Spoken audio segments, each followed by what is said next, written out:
கிருஷ்ணனுக்கு அவ்வளோட்ட பார்த்துச்சு. யானை மேலே சாமி வரது மாதிரி எல்லா அலங்கார ஊர்த்திக்கும் பார்த்தாச்சு. கிருஷ்ணா கோயில் தான்.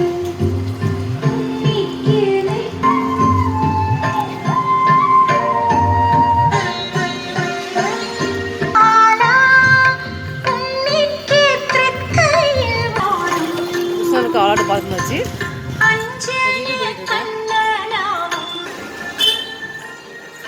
இது வருஷம் இந்த மாதிரி கிருஷ்ணனுக்கு ஆலாட்டு நடக்கும். 10 நாள் வந்து விசேஷம். 10 நாள் அன்னதானம் போடுவாங்க. காலை சாப்பாடு, மதிய சாப்பாடு, நைட் சாப்பாடுலாம் போடுவாங்க. என் வீட்டில் வந்து வாக்கவல் டிஸ்டன்ஸ் தான். கிருஷ்ணனுக்கு ஆலாட்டு பார்த்துட்டு வீட்டுக்கு போயிட்டு இருக்கேன். தெரு ஃபுல்லாகவே இந்த மாதிரி லைட் போட்டுருக்காங்க, அலங்கார லைட் போட்டுருக்காங்க.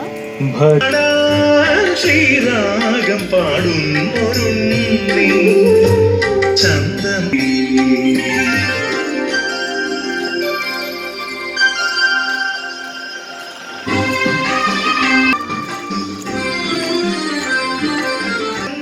கிருஷ்ணனுக்கு ஆலாட்டு பார்த்துட்டு வந்தாச்சு.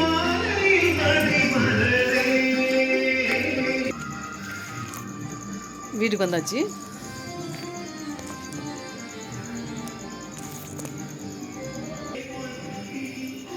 இந்த கிருஷ்ணனுக்கு ஆலாட்டுங்கிறது வருஷம் வந்து இந்த மாதிரி கூட்டமாக தான் இருக்கும். பார்க்குறதுக்கு கண்களாக காட்சி இருக்கும். சாமி வர்றதுக்கு முன்னாடி யானையில் சாமி வர்றதுக்கு கிருஷ்ணன் சாமி வர்றதுக்கு முன்னாடி இப்படி அலங்காரம் பண்ணிட்டு நிறைய பேர் அந்த மாதிரி நடனம் ஆடிட்டு இசையோடு வருவாங்க. பார்க்க ரொம்ப ரொம்ப அழகாக இருக்கும். மேலும் வீடியோக்களை ப்ரிவெண்ட் பாருங்கள். இந்த மாதிரி கேரளாவில் வந்து இருக்கும்போது இந்த கிருஷ்ணனுக்கு ஆலாட்டு நடக்கிறத பார்க்குறதுக்கு ரொம்ப ரொம்ப கொடிப்பினை வேணும். ஏன்னா வந்து அந்த அளவுக்கு வந்து பார்க்க பார்க்க பார்க்க அப்படி திகட்டாத அளவுக்கு அப்படி கண்ணுக்கு அவ்வளோ குளிர்ச்சியாக,